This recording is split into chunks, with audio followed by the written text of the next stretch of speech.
काँग्रेस आणि भाजपच्या भ्रष्टाचारामध्ये नक्की फरक काय? कारण जेव्हा काँग्रेसच्या काळामध्ये भ्रष्टाचार आणि त्याची प्रकरणं बाहेर यायची, तेव्हा मीडियापासून लोकांपर्यंत फार मोठा आउटरेज व्हायचा.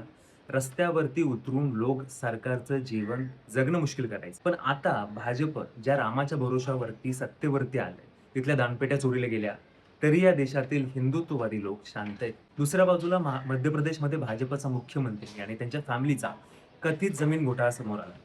तरी सुद्धा मीडिया आणि लोक शांत आहेत. तिसऱ्या बाजूला आपल्या महाराष्ट्रात मित्र पक्षाचा एक आमदार एआय व्हिडिओ आहे असं सांगून स्वतःच्या भ्रष्टाचारावरती पांघरून घालतोय. तरी सुद्धा आपण शांत आहोत. एका मागोमाग एक भाजप आणि भाजपच्या मंत्र्यांचे नवीन कारनामे समोर येतात. तरी सुद्धा पहिल्यासारखा आउटरेज होत नाही, असं तुम्हालाही वाटत असेल. याच्या मुळाशी खरं तर एक सॅडिस्टिक व्ह्यू ऑफ डेमोक्रेसी जो आपल्या सगळ्या सामान्य जनतेमध्ये निर्माण झालेला आहे, ते आहे. आता प्रश्न फक्त एवढाच आहे, की आपला देश हळू-हळू ऑपोझिशन मुक्त बनवला जातोय का? आपला देश आता अकाउंटेबिलिटी मुक्त बनवला जातोय का? आणि जी एक मोठी डेमोक्रेसी म्हटलं जातं भारताला, ती हळू रशियासारखी फक्त नाममात्र डेमोक्रेसी उरली का?